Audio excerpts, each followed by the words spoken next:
नमस्कार। आजको सन्दर्भ कार्यक्रममा यहाँहरूलाई स्वागत छ। म चन्द्र बानिया। यति बेला मुलुकमा के हुँदैछ, मुलुकमा राजनैतिक अस्थिरता निम्ताउन खोज्ने को, यति बेला आम सर्वसाधारणको मनमा उठिरहेको प्रश्न हो र जिज्ञासा हो। राजनीतिमा चेतना भएका र राजनीतिलाई नजिकबाट बुझ्नेहरूले अहिले यही प्रश्न गरिरहेका छन् र 5 वर्षको जनादेश पाएको सरकारलाई पनि खुरुखुरु काम गर्न नदिने गरेर यो राजनैतिक दाउपेच किन भइरहेको छ, अहिले सबैले यसको उत्तर खोजिरहेको अवस्था छ। हरेक शीर्ष नेताहरूको घर घरमा छुट्टा छुट्टै गुटको बैठक र प्रधानमन्त्रीलाई अनेक खालको दबाब दिइरहँदा के राजनीतिकले स्थिरता पाउला, के मुलुकले विकासको लागि निकास पाउला, यति बेला सबैले सोच्ने र सोध्ने प्रश्न हो। यसरी लामो राजनीतिक अनुभव भएका शीर्ष नेताहरू र पटक पटक प्रधानमन्त्री भइसकेका नेताहरू पनि यसरी घर घरमा दलको छुट्टा छुट्टै गुटको बैठक बसेर मुलुकमा के तमासा गर्न खोजिरहेका छन्, अहिले सबैले प्रश्न गरिरहेका छन्। हामी आज यसबारेमा राजनीतिक रूपमा चिरफार गर्ने प्रयास गर्नेछौँ र कानुनको आँखाबाट अहिले भइरहेका यी प्रक्रियाहरू र राजनीतिक गतिविधिहरूलाई हामी चिर्ने प्रयास गर्नेछौँ। कतै सरकार फेरबदलको प्रयास त भइरहेको छैन, कतै विदेशी चलखेल त मुलुकमा भइरहेको छैन। आज हामी यो बारेमा पनि जान्ने र बुझ्ने प्रयास गर्नेछौँ। यो विषयमा कुराकानी गर्न आज हामीले स्टुडियोमा वरिष्ठ अधिवक्ता विष्णु भट्टराईलाई निम्ताएका छौँ। स्वागत छ यहाँलाई। हजुर, धन्यवाद। ठिक हुनुहुन्छ नि? ठिकै छु। मुलुकको अस्थिरताबाट यहाँलाई डर त लागेको छैन? अस्थिरताबाट स्थिर हुने ज्ञान पनि लिनुपर्छ। त्यो अस्थिरताले स्थिरता जाने कसो गर्नुपर्ने रहेछ भन्ने ज्ञान हुन्छ र डराएर समस्याको समाधान हुँदैन नि। हजुर, त्यसकारण डर छैन। मुलुकको अहिलेको राजनीतिक परिस्थितिलाई यहाँले सामान्य रूपमा हेर्नुभएको छ या असामान्य रूपमा? अहिलेको मुलुकको मात्रै होइन, संसारकै परिस्थिति यो कोभिड-19 को कारणले गर्दा असामान्य अवस्थामा छ र त्यसमा पनि विगत 32-33 दिनदेखि आम नेपाली जनता लकडाउनको स्थितिमा छन्, बन्दाबन्दीको अवस्थामा छन्। यो अवस्थामा त अझै भयावह स्थिति हो र यो भयावहको स्थितिलाई सामना गर्नुपर्ने कुरामा राज्यको, सरकारको, राज्यका राजनीतिक शक्तिहरूको ध्यान चाहिँ वास्तवमा नेपाल र नेपाली जनताको इच्छा र चाहना बमोजिमभन्दा बाहेक अन्य कुरामा अन्यत्र मोडिराखेको कुरा चाहिँ देख्न सकिन्छ। त्यसैले नेपाली जनतालाई सम्बोधन गर्ने गतिविधि चाहिँ अहिले भइरहेका छैनन्। भनेपछि यहाँको निचोड अहिलेको परिस्थिति असामान्य अवस्थामा छ? निश्चित रूपमा असामान्य छ। कोभिड-19 का कारण या सरकारले ल्याएको विवादास्पद अध्यादेशका कारण कसरी असामान्य भयो? अब पहिलो कुरा त प्राकृतिक विपद अथवा महामारी, त्यसलाई कसले ल्यायो कसले ल्याएन, अब यसबारेमा आफ्ना आफ्ना खालका शक्ति राष्ट्रका बीचमा द्वन्द्व होलान्, हामी त्यतातिर नजाउँ। तर त्यही कुराले प्रभावित भएर हामीले मुलुकमा जुन प्रकारको बन्दाबन्दीको बन्दोबस्त गरेका थियौँ, त्यो बन्दाबन्दीकै अवस्थामा सरकारद्वारा जुन प्रकारका अध्यादेशहरू अध्यादेश ल्याइए मात्रै होइन, त्यसलाई जुन प्रकारले पटाक्षेप गर्ने प्रयास गरियो, पटाक्षेप मात्रै गरिएन, पटाक्षेप गरेको पनि फेरि बाई प्रोडक्टहरू आए। ती बाई प्रोडक्टहरूलाई पटाक्षेप गर्ने कुरामा अहिले राजनीतिक दलहरूभित्रको द्वन्द्व, खास गरेर सत्ताधारी राजनीतिक दलभित्रको द्वन्द्व सत्ताधारी राजनीतिक दल भित्रैबाट पैदा भएको कुरा हो र यसले गर्दाखेरि सरकारले आफ्नो तत्काल संविधानको धारा 273 बमोजिमको यो महामारीको अवस्थामा अहिले दल विभाजन गर्ने अथवा संविधानको धारा 284 बमोजिम संवैधानिक परिषदको संरचनालाई तलमाथि गर्ने जस्ता कुराहरू ल्याएर यो बेमौसममा राजनीतिक द्वन्द्व उठेको हो। हजुर, म यसमा अझ मिन ढङ्गले आम दर्शकलाई, माउन्टेन टेलिभिजन हेरेर आम नेपाली दर्शकलाई बुझाउन खोज्छु। तपाईँबाट म स्पष्ट र छोटो मिठो जवाफको अपेक्षा गर्छु। अब तपाईँलाई मैले सरस्वती अहिले फिगरमा हेर्दाखेरि कपाल सेतै फुलिसकेको छ, उमेर कम्तीमा पनि 65 वर्षको आसपास अथवा वकालतको हिसाबले गर्ने हो भने तपाईँको अहिले 41 वर्षभन्दा बढीको समयमा चाहिँ वकालत गर्नुभएको छ। सही वकालत गर्नुभएको छ र उमेरले परिपक्व हुनुहुन्छ भन्ने मेरो विश्वास हो। त्यसकारण अहिले सोधेका प्रश्नहरूको जवाफ दिँदाखेरि कोरा आक्षेप लाग्ने गरेर आरोपकै लागि आरोप लगाउने गरेर मात्रै त बोल्नुहुन्न नि होइन तपाईँ? पहिला मैले यसमा अलिकति स्पष्ट हुन खोजेँ। तपाईँको प्रश्नको मैले उत्तर मेरो क्षमताले भ्याएको उत्तर दिने हो। त्यसलाई तपाईँले आक्षेप सम्झिनुहुन्छ कि त्यसलाई तपाईँले सफा सम्झिनुहुन्छ, तपाईँको जिम्मा। म तपाईँको उमेर र सबै अनुभवले हेर्दा परिपक्व व्यक्तिको रूपमा म जे छ त्यसको सिधा र सही सटिक विश्लेषण होस् भन्ने म चाहन्छु। त्यो भने आम दर्शकलाई भ्रममा परिरहनु परेन।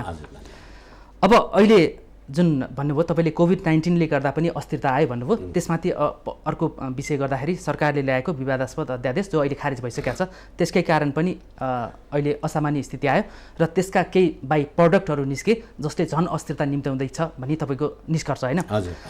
अब यसमा भन्नुहोस्, अब अहिले एउटा त्यो दुईवटा कारणले अस्थिरता देखिरहेको ठाउँमा अब यहाँ कानुनी रूपमा राजनीतिमा अस्थिरता आउने खालको वातावरण देखिन्छ या देखिँदैन? सबभन्दा पहिलो कुरा कानुनी रूपमा भन्दा पनि हुन त संवैधानिक भने पनि कानुनी भने पनि प्रश्न उही नै हो।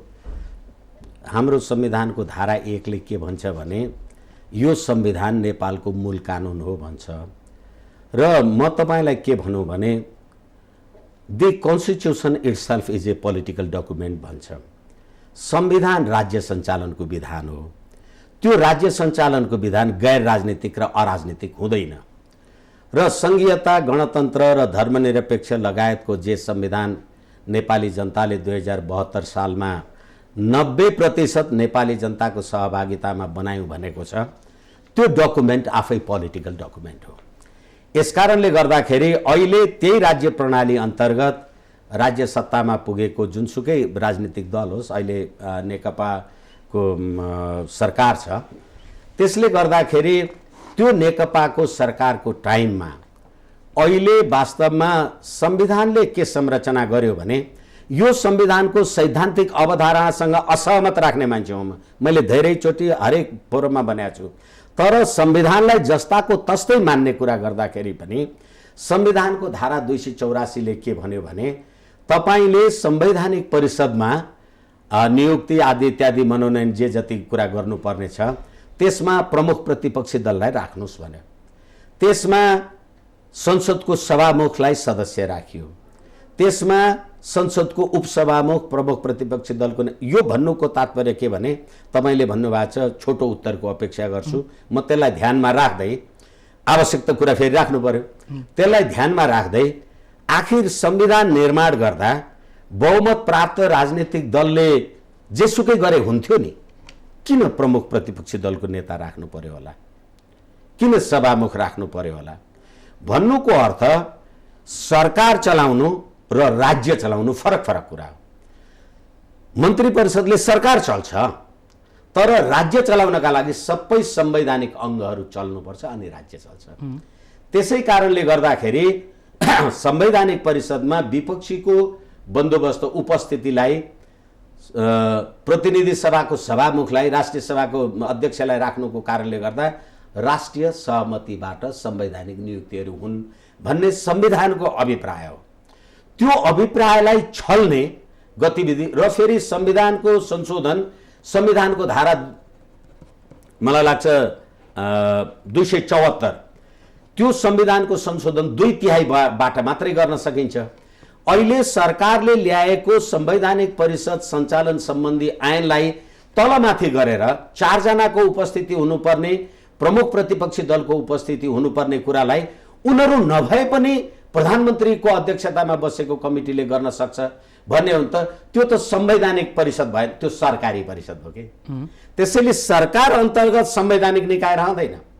सर्वोच्च अदालत संवैधानिक निकाय हो, अख्तियार दुरुपयोग अनुसन्धान आयोग संवैधानिक निकाय हो, निर्वाचन आयोग, अब जे छन् लामो नजाउँ। त्यसैले गर्दाखेरि यी आयोगहरूलाई संविधान बमोजिम काम गर्नका लागि 284 मा विपक्षी दलको कुरा गरे हो। त्यसो त एकछिनलाई मान्नु न, संसदमै पनि सरकारले विधेयक लग्छ, मेरो पार्टीको बहुमत छ, विधेयक त पास हुन्छ, तर संसदमा प्रमुख प्रतिपक्षी राजनीतिक दलहरूले पनि त्यसमा वाद विवाद आदि इत्यादि गर्छन्। त्यसैले गर्दा त्यो राज्यको कानुन हुन्छ, होइन भने त सरकारको आदेश मात्रै हुन्थ्यो। यसकारणले गर्दाखेरि यो अध्यादेश ल्याउने काम गरेर सरकारले प्रकारान्तरले कानुनको संशोधन गरे भनेर संविधानको संशोधन गर्ने काम गर्यो। विवादको जड त्यहीबाट आयो। विवादको जड भन्दा पनि म फेरि पनि निवेदन गरौँ, तपाईँले हामी भन्छौँ नि, अब धेरै कानुन व्यवसाय क्षेत्रको मान्छेहरूसँग पनि आदरणीय पत्रकार मित्रज्यूहरूले कुरा गर्नुभयो होला, कलरेबल एक्सरसाइज अफ पावर, शक्तिको अन्यथा धारणाद्वारा दुरुपयोग गर्नु भएन। प्रधानमन्त्री होस्, प्रधान न्यायाधीश होस्, जोसुकै होस्, सभामुख होस्, संविधानको धारा 284लाई अदरवाइज गर्ने कुरा तपाईँले अध्यादेश ल्याउनुहुन्छ भने संविधान संशोधनको लागि 2/3 चाहिन्छ भन्ने कुरा कहीँ भयो। त्यस कारणले गर्दाखेरि दिस इज अफेन्स, नट रङ, यो गल्ती होइन, यो कसुर हो। हजुर, अब तपाईँले अहिले मैले तपाईँको उत्तर त पुरै आउने गरी आयो। तपाईँले अहिले चाहिँ संविधानको अभिप्रायलाई व्याख्या गर्नुभयो होइन, विशेष कारणले गर्दाखेरि संवैधानिक परिषद जो चाहिँ राज्यको हुनुपर्ने सरकारको एउटा आदेशमा चल्न खोज्यो, त्यसकारण विरोध भयो भन्नुभयो। अब संविधानको अभिप्रायलाई व्याख्या गरिरहँदाखेरि निर्वाचनमा आएको जनमतको अभिप्रायलाई चाहिँ हामीले सम्मान गर्ने कि नगर्ने? 5 वर्षको म्यान्डेट पाएको सरकारले त्यो अनुसार आफ्नो अनुकूलको चाहिँ सरकार चलाउन र नियुक्ति गर्न पाउने कि नपाउने? अब फेरि पनि कुरा उही पुग्छ, फेरि पनि धन्यवाद। तपाईँले 5 वर्षको म्यान्डेट कहाँबाट पाउनुभयो? जनताबाट। जनताले म्यान्डेट कहाँबाट दिए? भोटिङ गरेर। भोट कहाँबाट आयो? मतदाताबाटै भन्ने पर्यो। मतदाता एकछिन होइन, संविधानले त्यो व्यवस्था गर्यो, त्यो व्यवस्था अन्तर्गत तपाईँले दल दर्ता गर्नुभयो। हेर्नुहोस्, संविधान राज्य सञ्चालनको विधान हो। राज्य सञ्चालनको विधान जनताको इच्छा अनुसार बन्छ, किनभने 90% नेपाली जनताले संविधान बनाए। अनि त्यो जनताको इच्छालाई राजनीतिक दलले प्रतिनिधित्व गर्छ, अनि राजनीतिक दलले प्रतिनिधित्व गरेको सरकार हुन्छ। यसै कारणले गर्दा सरकारलाई, संसदलाई, कुनै संवैधानिक निकायलाई, आयोगलाई 90% नेपाली जनताले संविधान सभाद्वारा बनाएको संविधानलाई अध्यादेश, कानुन, आदेश, परमादेश, गठन, विघटन, राष्ट्रपति, प्रधानमन्त्री, प्रधान न्यायाधीश कसैले तलमाथि गर्न सक्छ होइन भने त विधिको शासनै हुँदैन। भनेपछि सरकारले अध्यादेश ल्याउनु नै नियत गलत थियो र संविधानलाई ठाडो चुनौती थियो। हो, चुनौती होइन, संविधानको धज्जी उड्यो। फेरि पनि भन्छु, यो आग्रह, पूर्वाग्रह जसले जेसुकै भने पनि यो संविधानलाई पालन र संरक्षण गर्ने को?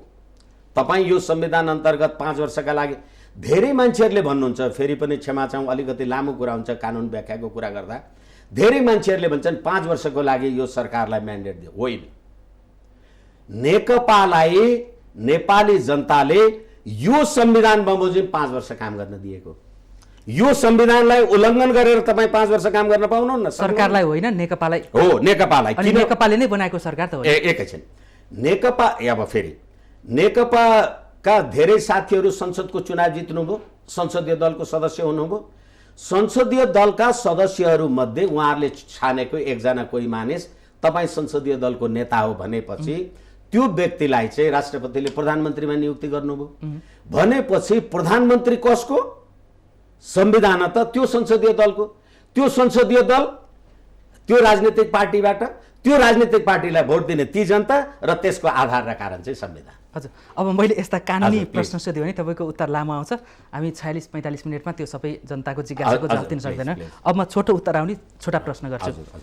अब त्यो अध्यादेशको नियतको व्याख्या, संवैधानिक व्याख्या गरिहाल्नु हो यहाँले होइन? अब अहिलेको, अब त्यसपछिको बाई प्रडक्टमा जाउँ हामी। सत्तारूढ दलभित्र अहिले विवाद जस्तो देखिएको छ। घर घरमा जो शीर्ष नेता भनेका छन्, टाउके नेताहरू, उहाँहरूको घर घरमा छुट्टा छुट्टै दलीय बैठक र गुटको बैठक बसिरहेको छ। यो के अध्यादेशकै बाई प्रडक्ट हो या चाहिँ यो पहिलादेखि प्रोसेस हो? निश्चित रूपमा यो चितुवा पनि कराउने, सिङ्गारी पनि हराउने भन्छौँ नि।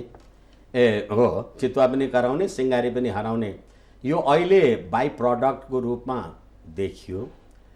तर के हो भनेदेखि नेकपा, तत्कालीन नेकपा एमाले र तत्कालीन नेकपा माओवादी जो एउटा जनयुद्धको पृष्ठभूमिबाट शान्तिपूर्ण राजनीतिमा अवतरण गर्यौँ र त्यो जनयुद्धको कारणले गर्दा 17,000 नेपाली जनताले शहादत प्राप्त गर्नु पर्यो।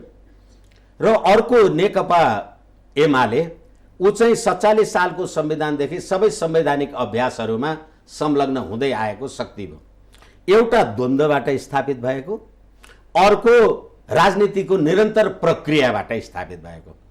त्यो दुईटै दललाई एकै ठाउँमा राखेर हेर्दाखेरि सर्वोच्च अदालतले यो सत्य निरूपण तथा मेलमिलाप आयोगको सम्बन्धमा मानवाधिकारका गम्भीर उल्लङ्घनका घटनामा दोषी देखिएका मान्छेहरूलाई तिमीले एमनेस्टी दिन पाउँदैनौ, उन्मुक्ति दिन पाउँदैनौ भनेर सुप्रिम कोर्टले फैसला गरेको छ। भन्नुको अर्थ के हो भने म सरकारमा आएँ, म सत्तामा आएपछि हिजोको जुन अमानवीय जेनोसाइड एक प्रकारको भएको थियो त्यसबाट उन्मुक्ति पाउँदैनौ भनेपछि अहिले 60,000 उजुरी सत्य निरूपण तथा मेलमिलाप आयोगमा छन् र जसको विरुद्धमा उजुरी परेको छ उनीहरू सिंहदरबारमा छन् र उनीहरूलाई मलाई लाग्छ सेना प्रहरीका 50औं सेना प्रहरीले उनीहरूलाई चाहिँ गार्ड गरेर हिँडिराख्नु पर्ने अवस्था छ भने यो अवस्थामा के साँच्चै द्वन्द्वको व्यवस्थापन भयो त? जो मान्छेहरू जनयुद्धको दरमियान मारिएका थिए होला, अस्ति भर्खरै 11 गते यो लोकतन्त्र दिवस भयो, लोकतन्त्र दिवसमा जति मान्छेहरू शहादत भयो होला त्यतिखेरै माता तीर्थ औँसी पनि परेको रहेछ भने जसका छोराछोरी काखरित्तो भयो होला ती आमाहरूले यस्तै राज्य व्यवस्था यस्तै प्रणालीका लागि आफ्ना सन्ततिको बलिदान भएको त्यो माता तीर्थ औँसीले के सन्देश दियो होला? एक र अर्को कुरा जसका आमाहरू नै मारिए अथवा क्यान्टनमेन्टमा भन्नुहोस् अथवा त्यो उसको सिन्धुपाल्चोककै घटना भन्नुहोस्, त्यतिखेर तिनका सन्ततिले आफ्ना आमाहरूलाई सम्झिएर के भने होला? यसैले अहिले 5 वर्षको लागि यो दियो अथवा आदि इत्यादि दियो भनेर हामी जे भन्छौँ संविधानमा हामीले लेखेको छ। म फेरि पनि निवेदन गर्छु, हामी सार्वभौम सत्ता सम्पन्न राजकीय सत्ता सम्पन्न नेपाली जनताको सार्वभौम सत्ताको अधिकार संविधान बमोजिम प्रयोग गर्न मात्रै तपाईँ हो, मन लागि प्रयोग गर्ने होइन। किनभने हामीले हेर्यौँ नि 47 सालको संविधानमा पनि यिनै जनताले मत दिए तर 47 सालको संविधान र सरकार थिँदै थियो त्यही जनताले ढुङ्गा हानेर गयो नि। यसै कारणले गर्दा हिजो जुन प्रकारले तपाईँ आउनुभयो अहिले त्यही प्रकारले तपाईँ जानु हुँदैन भन्ने कुरा छैन। पछि त्यो 10 वर्षको सशस्त्र द्वन्द्वको व्यवस्थापन अझै नहुँदाखेरि त्यो द्वन्द्वको प्रभाव अहिले सत्तारूढ दलभित्र देखिएको छ निश्चित रूपमा। हजुर, अब भनेपछि अब थप प्रश्न जानुभन्दा अगाडि म तपाईँसँग अझ स्पष्ट हुनु गयो, तपाईँको सत्तारूढ दल नेकपासँग कुनै लेनदेन त छैन नि होइन? मलाई लाग्छ धेरै राजनीतिक पार्टीहरूसँग लेनदेन छैन, भनेपछि नेकपासँग छँदै छैन। त्यसकारण नेकपासँग जोडेका जुनसुकै प्रश्न सोधे पनि तपाईँ स्पष्ट दिन सक्नुहुन्छ। अब भन्नुहोस्, सत्तारूढ दल नेकपा अहिले जो बहुमतमा छ र झन्डै 2/3 नजिक छ, यसले सरकारको नेतृत्व गरेको छ, यो पार्टी अहिले के फुटको दिशामा अगाडि बढेको देख्नुहुन्छ तपाईँ? म फुटको दिशामा अगाडि बढेको देखिराखेका छु र फुटको दिशामा अगाडि नबढेको कुरा भन्ने हो भने 2-3वटा कुरा निवेदन गर्नै पर्ने हुन्छ। फुटको दिशामा अगाडि कसरी बढ्यो, कहाँनिर बढ्यो, यो चाहिँ स्पष्ट पार्नु व्याख्या भन्दा पनि ठिकै छ। यो सिधा कुरा गर्नका लागि पनि अहिले होइन यो फुट छ मात्रै भन्दा पनि जस्टिफिकेसन के त भन्नेको जस्टिफिकेसन चाहिन्छ। यसै कारणले गर्दाखेरि सङ्घीय लोकतान्त्रिक गणतन्त्रात्मक धर्मनिरपेक्ष संविधान हो भनेर हामीले बनायौँ र त्यो लोकतान्त्रिक गणतन्त्रात्मक संविधान अन्तर्गत नेकपा दल अहिले राज्य सत्तामा छ। लामो कुरा नजाउँ, यहाँले भन्नुभए अनुसार मेरो ध्यानमा छ, तर यो पार्टी बहुदलीय व्यवस्था अन्तर्गत सत्तामा आयो। सत्तामा आएको 1.5 वर्ष 2 वर्ष पुग्दा नपुग्दा हामी त सी चिनफिङ विचारद्वारा चिनिया विचारद्वारा अभिप्रेरित छौँ भन्यो र चीनमा लोकतान्त्रिक गणतन्त्र त छैन अनि लोकतान्त्रिक गणतन्त्रको संविधान अन्तर्गत आउनु भएको छ अनि सी चिनफिङ विचारधारा लागू गर्नुहुन्छ त?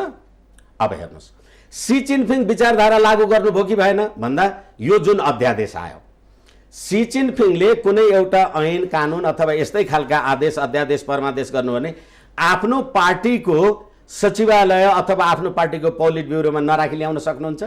सक्नुहुन्न त। केपी ओलीजीले के गर्नु? त्यसै कारणले गर्दाखेरि अहिले नेकपा भित्रका राजनीतिक दलका नेताहरू अथवा साथीभाइहरू ठिकै छ, दलगत रूपले हामी विभिन्न ठाउँमा भए पनि जो हुनुहुन्छ उहाँहरू के प्रधानमन्त्रीजीले संविधानको व्यवस्थालाई अन्यथा हुने गरी तलमाथि हुने गरी ल्याएको कुरामा नेकपाको सचिवालयलाई विश्वासमा लिनुभयो? लिनु भएन। त्यति मात्रै होइन, म तपाईँलाई जिम्मेवारीका साथ भन्न सक्छु, हाम्रो संविधानको धारा 61ले राष्ट्रपतिको व्यवस्था गर्दै राष्ट्रपतिले यो संविधानको पालनाद्वारा राष्ट्रिय एकताको प्रवर्धन गर्नेछ भनेपछि मन्त्री परिषदबाट आएको प्रधानमन्त्रीजीले प्रस्तुत गर्नुभएको अध्यादेशलाई राष्ट्रपतिजीले यो संविधानको एकताको रक्षकको हैसियतले उहाँले त्यसको अध्ययन विश्लेषण व्याख्या केही गर्ने प्रयास गर्नुभयो। किनभने संविधानको धारा 114 ले अध्यादेश भनेको तत्काल केही नगरी नहुने काम गर्नु पर्यो भने अध्यादेश चाहिन्छ। अहिले दल फुटाउने विधेयक केही नगरी नहुने बेला हो, अहिले संवैधानिक परिषद केही नगरी नहुने बेला हो कि अहिले त जो मान्छे काठमाडौँबाट बाहिर जान खोजिरहेका छन्, हिँडेका छन्, भोका छन्, नाङ्गा छन्, खाएका छैन, जसले तपाईँलाई भोट दिएर यो राज्य सत्तामा पुर्यायो र अहिले कोरोना महामारीको कारणले जनताले जसले सहयोग गरे होला अर्बौं त्यो सहयोग त्यहाँ जम्मा पनि भएको छ, त्यसको परिचालन गर्नका लागि तपाईँले कार्यविधि बनाएको छैन अरे। तपाईँको कार्यविधि नबनाउन्जेल त्यो भोको मान्छे बाँचिरहन्छ। त्यसकारण यो राष्ट्रिय आवश्यकताको विषय थिएन र यो कुरालाई सत्ताधारी दलले यो कुरालाई निश्चित रूपबाट प्रधानमन्त्रीजीले सत्ताधारी दलको विश्वासमा लिएर त गरे होइन रहेछ। अनि पार्टीभित्र कहिलेकाहीँ भन्छन् नि क्षमा चाहौँ शब्दको लागि, आफ्नो छोरी नखरमाउली तन्नेरीलाई दोष भन्छ कि पार्टीभित्र तपाईँ आफू व्यवस्थापन गर्न सक्नुहुन्न अनि त्यहाँबाट यो 2/3 सरकारलाई रिस गर्यो, दिस गर्यो, द्याट गर्यो भन्ने यो तपाईँले नगरेको भए अर्काले त ल्याएर रिस हाल्दिया त होइन नि। यसकारणले गर्दाखेरि यो सत्ताधारी दलभित्र यसले विभाजनको अवस्था ल्याउने कुरा सत्ताधारी दलको प्रधानमन्त्रीजी आफैले गरे। पन्छी दलभित्रकै कारण यो पार्टी सङ्कटमा छ, फुटको दिशामा छ, निश्चित रूपमा त्यही देखिन्छ। त्यति मात्रै नभएर बाह्य कारण यसमा देखिँदैन। बाह्य कारण अदृश्य कारणहरू केही होलान्, छैनन् म भन्न सक्दिनँ, केही होलान् अथवा कुरा गर्दै जाँदा परिस्थिति जे होला। मैले यहाँकै यही लोकप्रिय कार्यक्रम मार्फत हाम्रो महेश बस्नेतजी, हाम्रो अमरेश कुमार सिंहजी यहाँ वाद प्रतिवाद गरेको कुरालाई मैले नोटिसमा लिएको छु, जसको विरुद्धमा नठहरला होला नहोला, तर के हो भने अपहरणको मुद्दा चल्छ कि चल्दैन, अपहरणको जाहेरी दरखास्त लिएर गइराखेको छ आदि इत्यादि भनिराखेको छ भने त्यस्तो व्यक्तित्वहरू अब अहिले आफूलाई म ठिक छु भने ए बाबा मैले म ठिक छु भन्न पाउँछु, तर के हो भनेदेखि संविधान र कानुनको यो कुराहरू मैले पालना गरेँ भन्न सक्नु पर्यो नि। तपाईँ 2 दिनमा फिर्ता पनि लिने अनि त्यहाँबाट होइन मैले ठिक गरेँ पनि भन्ने, दुईटै कुरा त ठिक हुँदैन नि। कि चाहिँ यो अपहरण भन्ने अथवा अध्यादेश फिर्ता हुनु गलत हो कि चाहिँ यो अपहरणवाला कुरा गर्ने गलत हो, दुईटै ठिक चाहिँ हुँदैन। हजुर, भनेपछि तपाईँको अहिले निष्कर्ष भनेको नेकपा आफ्नै कारण दिशामा अगाडि बढेको छ। अब सरकारको आयुको कुरा गरौँ न। अब अहिले हेर्दाखेरि कहिले भैँसीपाटी बैठक, कहिले कोटेश्वर बैठक, कहिले बालुवाटार बैठक होइन, कहिले वामदेव गौतमको छुट्टै निवासमा बैठक होइन, शीर्ष बनेका सचिवालयका सदस्यहरूको घर घरमा अहिले छुट्टा छुट्टै बैठक छ। अब पार्टी फुटको दिशामा अगाडि भने जस्तै तपाईँको बुझाइमा, तपाईँको विश्लेषणमा चाहिँ सरकारको नेतृत्व फेरबदलको दिशामा चाहिँ यो गतिविधिहरू, यो दलीय गुटको बैठकहरू चाहिँ कति कामयाबी होलान्? फेरि पनि निवेदन गरौँ, मैले अघि भर्खरै भने नेपाली जनताले मिस्टर विष्णु भट्टराईलाई अथवा चाहिँ चन्द्र बानियालाई भोट दिएको होइन, नेपाली जनताले नेकपालाई भोट दिएको, उसको म्यानिफेस्टो आदि इत्यादि गतिविधि जे हेरेर त्यही नेकपाका संसद सदस्यहरू आफ्नो म्यानिफेस्टो लिएर चुनावमा जानुभयो, चुनाव जित्नुभयो र धेरै ती सदस्यहरू चुनाव जितेकोले संसदीय दलको नेता छानियो। संसदीय दलको छानिएको नेतालाई राष्ट्रपतिले प्रधानमन्त्रीमा नियुक्ति गर्नुभयो संविधान बमोजिम। यसै कारणले गर्दाखेरि प्रधानमन्त्री केपी ओलीजीको लागि 5 वर्षको म्यान्डेट होइन, यो नेकपा माओवादीको नेकपाको लागि हो। भनेपछि नेकपाले हिजो मलाई संसदीय दलको नेता छान्यो भने अब नेकपाका साथीहरूले चन्द्रबानियालाई संसदीय दलको नेता छान्न पाउँदैनस् भनेर कसले भन्ने? भनेपछि त्यो नेतृत्व फेरबदल हुन सक्छ निश्चित रूपमा। जनताले 5 वर्षको म्यान्डेट नेकपालाई दिए, केपी ओलीलाई होइन भन्ने तपाईँको बुझाइ भयो होइन? 5 वर्षको म्यान्डेट संविधान बमोजिम। हजुर, भनेपछि अब अहिले चाहिँ केही गरे यो घर घरमा यो छुट्टा छुट्टै दलीय बैठक, दलका नेताहरूको बैठक बसिया छ, यसले केही गरेर केपी ओलीको ठाउँमा माधव नेपाल, जनाथ खनाल वा प्रचण्ड कसैलाई एबीसी कसैलाई ल्यायो भने यसमा आपत्ति मान्नुपर्ने कारण देखिँदैन? अवस्थै छैन। किनभने हामीले बेलायतमा हेरेका छौँ नि, जोन मेजरको टाइममा त्योभन्दा अगाडि प्रधानमन्त्री, अहिले मैले थपक्क उहाँको नाम अलि बिर्सेँ मैले, जोन मेजरलाई आफ्नै संसदीय दलको नेताले चाहिँ होइन अब तपाईँ चाहिँ हुनु सक्नुहुन्न, जोन मेजरजी चाहिँ हाम्रो संसदीय दलको नेता हुनुहुन्छ भनेर। प्रधानमन्त्री त चेन्ज, जापानमा हेर्नुहोस् न, हरेक 6 महिना 8 महिनामा प्रधानमन्त्री चेन्ज हुन्छ। संसदीय दलको नेता परिवर्तन हुन्छ के, संसदीय दलै परिवर्तन हुँदैन। संसदीय दलै परिवर्तन हुन चाहिँ निर्वाचन चाहियो। तर संसदीय दलले आज मलाई नेता छानेर म प्रधानमन्त्री भएँ भने भोलि तपाईँलाई छान्छ, यो कुन आपत्तिको कुरा हो। र अर्को कुरा म निवेदन गरौँ, अहिले जुन वामदेवजीको कुरा लिएर आइराख्नु भएको, वामदेवजी निर्वाचनबाट पराजित भएको व्यक्तित्व हुनुहुन्छ। नेपाली जनताले तपाईँ अहिले हामीलाई शासनमा बस्नका लागि योग्य होइन भनेर भनिराख्नु भएको छ र उहाँहरूले जनताको अभिमत लिएर आउनु भएको कुरामा उहाँहरूले आफूलाई के ठान्नु भएको छ त्यो उहाँहरूले व्याख्या र विश्लेषण गर्नु होला। किनभने उहाँहरूको नजिकमा पनि म जस्ता वरिष्ठ अधिवक्ताहरू कहीँ आउँछन्। यसै कारणले गर्दाखेरि संसदीय दल जुन नेपाली जनताले तपाईँलाई प्रत्याहार गरेर मतदान गरेका छन् त्यसको त्यो मतको जिम्मेदारी र खबरदारी तपाईँहरूले गर्नुपर्छ। अब यो चाहिँ गर्नै नसकेमा नेतृत्वले, प्रधानमन्त्री जो सरकारको नेतृत्व गरिरहनु भएको छ, अहिले केपी ओलीकै नाम लिउँ, स्पष्ट नाम लिएर होइन, केपी ओलीले कामै गर्न नसकेको अवस्थामा चाहिँ त्यसरी तपाईँले त्यही दलभित्रबाट अर्को खोज्न सक्थे, किनभने 5 वर्षको म्यान्डेट नेकपाले पाएको छ, केपी ओली होइन भन्नुभयो होइन। यसरी अब केपी ओलीको विकल्प नेकपाभित्रै अर्को नेता खोज्दाखेरि के यसले देशमा राजनीतिक स्थिरता ल्याउला? होइन, एउटा संसदीय दलको प्रधानमन्त्री तलमाथि हुने बित्तिकै शासन सत्तै तलमाथि हुने बदलिहाल्ने, टुङ्गिहाल्ने भयो भने त एउटा कुनै मान्छेलाई आजीवनको लागि तपाईँ प्रधानमन्त्री बनाइदिनुहोस् न, सधैँ देश चल्छ र? तर उहाँले अहिले प्रधानमन्त्रीजीको असक्षमता भन्दा पनि अकर्मण्यता, अहिले जुन बेमौसममा यो अध्यादेश ल्याउने कुरा गर्न सक्नु भएन होला, आफ्नो ठाउँमा छ, तर उहाँले जे गर्न खोज्नुभयो त्यो चाहिँ प्रत्युत्पादक हो। त्यो उहाँको आफ्नै स्वविवेक हुन सक्ला कि उहाँलाई चाहिँ त्यो टिमभित्र गलत सल्लाह दियो, के जस्तो लाग्छ यहाँलाई अध्यादेश ल्याउनुमा?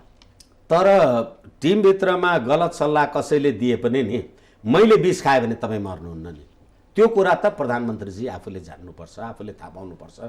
र प्रधानमन्त्रीजीलाई यो जसले सल्लाह दियो होला दिएन होला, ललिता निवास प्रकरणदेखि त्यही प्रकरणमा पनि आदरणीय मित्रसँग मैले यहाँ केही कुरा गरेको छु भन्ने मलाई लाग्छ। उहाँ त्यो जुन जुन रूपबाट त्यसरी प्रतिरक्षा गरिने काम गरियो, प्रधानमन्त्रीजी साँच्ची भन्ने हो भने शारीरिक रूपले अस्वस्थ पनि हुनुहुन्छ। तर यो अवस्था हुँदाहुँदै पनि उहाँले अब यही भन्नुहोस् न, अहिले कोभिड-19 कुरामा पनि ओम्नी समूहसँगको गतिविधि के भयो, उहाँले ओम्नी समूहसँगको गतिविधिमा होइन मेरो क्याबिनेट मिनिस्टर भानुभक्त ढकालजी चाहिँ निर्दोष हुनुहुन्छ, यो तलमाथि भएको छैन भन्नुभयो। अनि पार्टीको सचिवालय बैठकमा गएर होइन यो त कसलाई दिएको थियो मलाई त थाहै भएन भनेर, यो हिसाबले यो गैर जिम्मेवारी हो। गोकुल बास्कोटा प्रकरणमा पनि उहाँले त्यस्तै गोकुल बास्कोटा त अलिक पछाडि कुरा। अहिले नेपाली जनतालाई रोग र भोकले मर्ने कि रोगले मर्ने भन्ने कुरामा पनि अर्बौंको तलामाथि भएको छ। प्रधानमन्त्रीजी एउटा पोलिटिकल फोरममा एउटा कुरा भन्नुहुन्छ, पार्टीको सचिवालय बैठकमा अर्को कुरा भन्नुहुन्छ भनेपछि यो त अकर्मण्यता देखियो नि। हजुर, अब अहिले तपाईँसँग मैले दुईवटा जोडेरै कुरा गरेको थिएँ। एउटा नेकपा फुटको दिशामा हो भन्दा तपाईँले कारणसहित हो भनेर भन्नुभएको छ, बाह्य कारण अन्तर्राष्ट्रिय कारण भन्दा पनि पार्टीभित्रकै आन्तरिक कारणले भन्नुभएको छ होइन। अर्को सरकारको फेरबदलको कुरामा त्यो स्वाभाविक हो, केपी ओलीले सकेनन् त्यसकारण अर्को आउनु स्वाभाविक हो भन्ने जुन निष्कर्ष दिनुभयो होइन। अब नेकपाभित्रको जुन विवाद छ नि, त्यो विवाद पनि आफैमा सही विवाद हो कि होइन भन्नेमा पनि एउटा आशंका गर्ने ठाउँ छ कि छैन। जस्तो अब अध्यादेशले सरकारको इमेज अलिक खराब देखियो, चौतर्फी विरोध भयो, सब विपक्षीहरू एक भए होइन।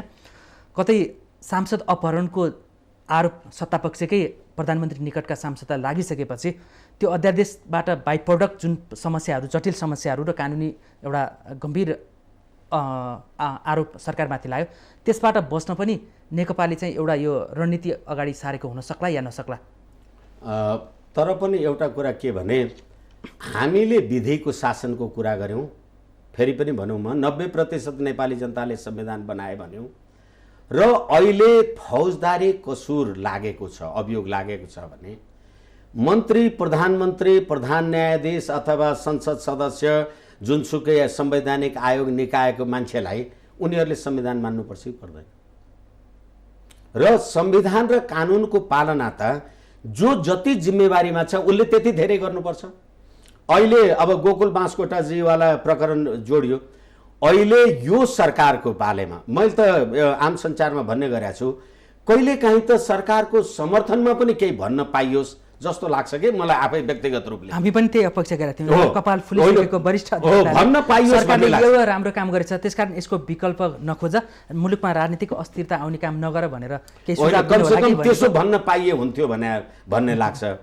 तपाईँले होली वाइनको प्रकरणको कुरा भन्नुहोस्, आम सञ्चार विधेयकको कुरा भन्नुहोस्, अथवा तपाईँले गुठी विधेयकको कुरालाई भन्नुहोस्, अहिलेको संवैधानिक परिषदवाला कुरा भन्नुहोस्, यो सम्पूर्ण गति ललिताले यी सम्पूर्ण गतिविधिले गर्दाखेरि ठिक छ भ्रष्टाचारीहरूलाई मुद्दा सुद्धा आदि इत्यादि चलाइयो होला, उहाँकै सचिवालयका उहाँकै राजनीतिक सल्लाहकारहरू संलग्न भएको कुरालाई हरेक कुरालाई लिएर कमसेकम यो पोइन्टमा यति कुरामा चाहिँ वर्तमान सरकारले यो गतिविधि ठिक गरेको छ भन्न पायो भनेदेखि होइन ए ठिकै पो हो कि म पो यो संघीयता गणतन्त्र र धर्मनिरपेक्षको प्रतिकूल धारणा राख्ने मान्छे म पो गलत रहेछु कि भन्न पाए पनि हुन्थ्यो भने मेरो धारणा एकपछि अर्को क्रिस्टल क्लियर भएर आइरहेछ। भनेपछि सरकारको बचाउमा सरकारले राम्रो काम गर्यो भनेर भन्न सक्ने ठाउँ कहीँ छैन। अब एउटा मात्रै म तपाईँलाई उदाहरण दिउँ, 2 दिन अगाडिको कुरा म तपाईँलाई उदाहरण दिउँ।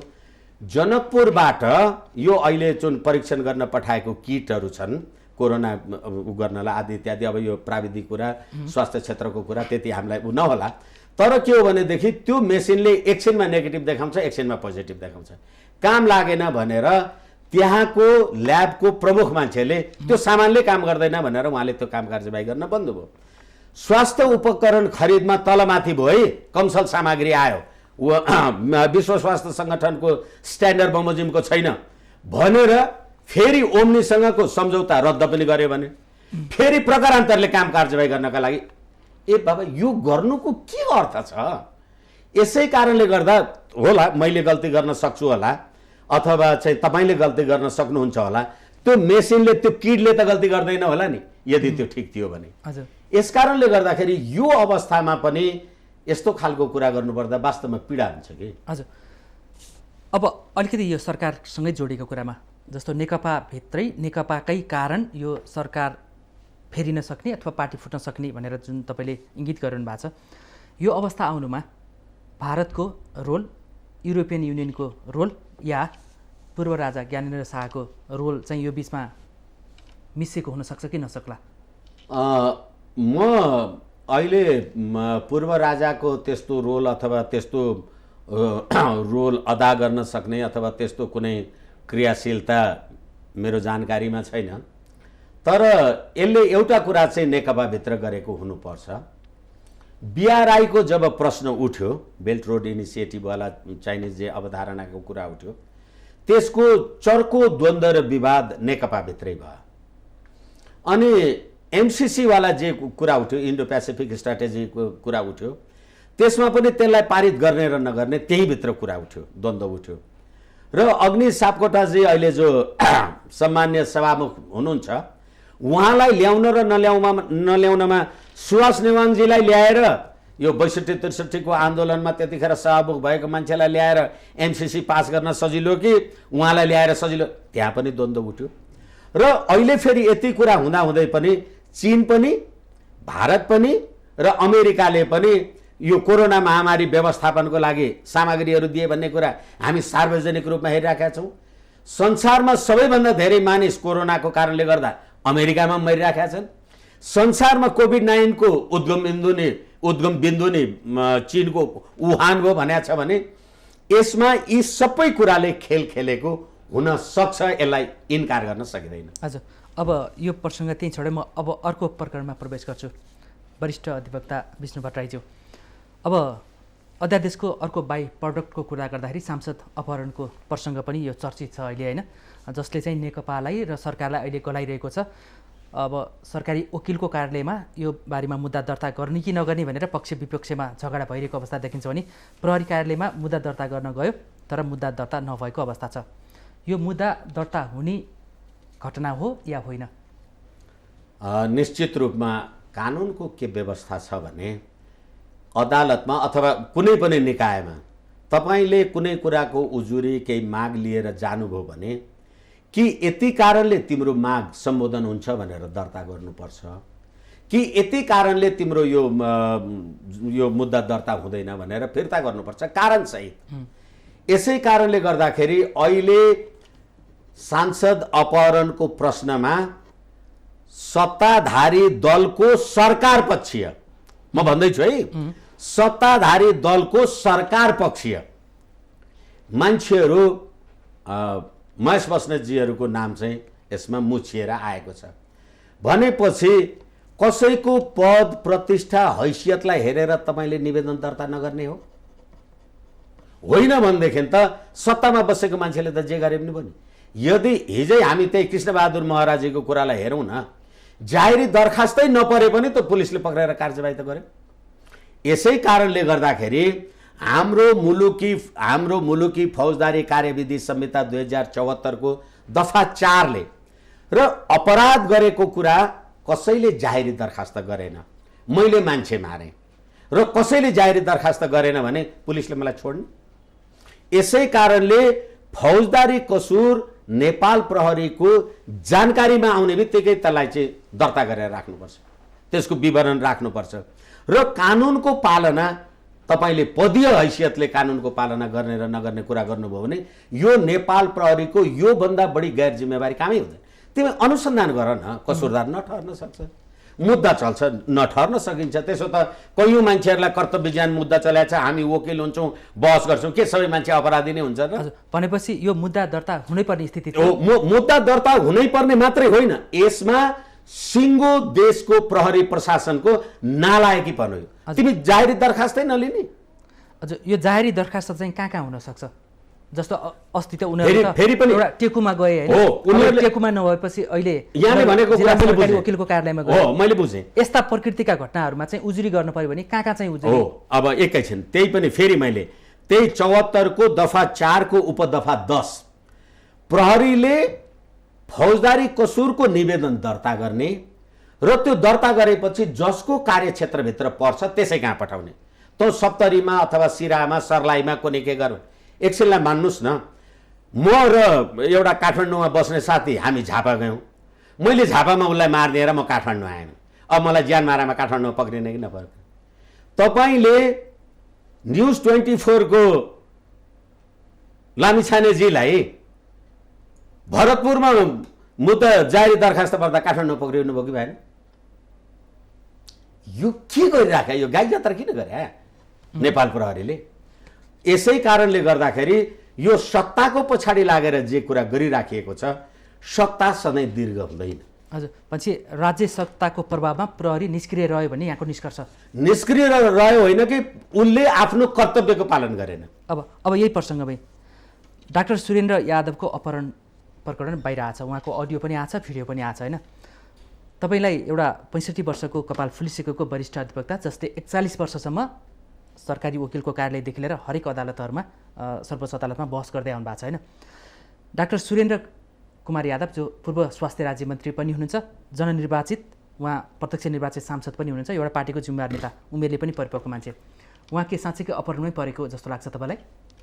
होइन, मलाई लाग्नु र मलाई नलाग्नुले, मैले डोरी देखेँ तर सर्प रहेछ अथवा मैले सर्प देखेँ तर डोरी, मलाई लाग्नु र नलाग्नुको अर्थ छैन। के जस्तो तपाईँले मलाई पटक पटक कानुन व्यवसायी अथवा आदि इत्यादि जे भन्नुभएको छ, मैले कानुन व्यवसायीको जिम्मेवार हैसियतले कुरा राख्ने हो।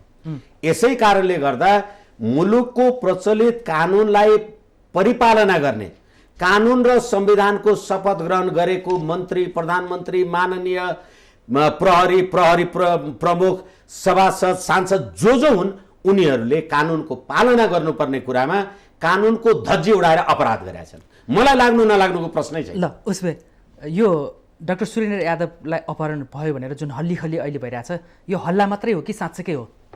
हल्ला हो कि साँच्ची हो त तपाईँ अनुसन्धान गर्नुहोस् न। त उजुरी नै लिनुहुन्न, साँचो हो कि होइन के त? उजुरी अब उदाहरणको लागि होइन, उदाहरणको लागि एकछिनलाई मान्नुहोस्, क्षमाका साथ निवेदन गरौँ। मलाई यहाँ चाहिँ कुनै एउटा कार्यक्रममा बोलाइयो, र म आउनै चाहिनँ भने म गएको भए त धेरै राम्रो गर्थेँ, म आउँदै आउँदैन त अनि तपाईँले के भन्नुहुन्छ? यसै कारणले तपाईँ जिम्मेवारीबाट नभाग्नुहोस् न। जिम्मेवारीबाट तपाईँ भाग्नुहुन्छ भने दुधले मुख पोलेको मान्छे मोही फुकेर पिउँछ। हजुर होइन भनेदेखि त तपाईँ जाहेरी दरखास्त किन लिनुहुन्न? जस्तो उहाँ चाहिँ अब जुन पार्टी विभाजन गर्ने भनेर एउटा गुटलाई सांसदलाई एक ठाउँमा राखिएको थियो र त्यो अगावै त्यो थाहा पाएका शीर्ष नेताहरूले त्यो पार्टीकाले चाहिँ अगाडि नै निर्वाचन आयोगमा दल दर्ता गर्न जानुभयो।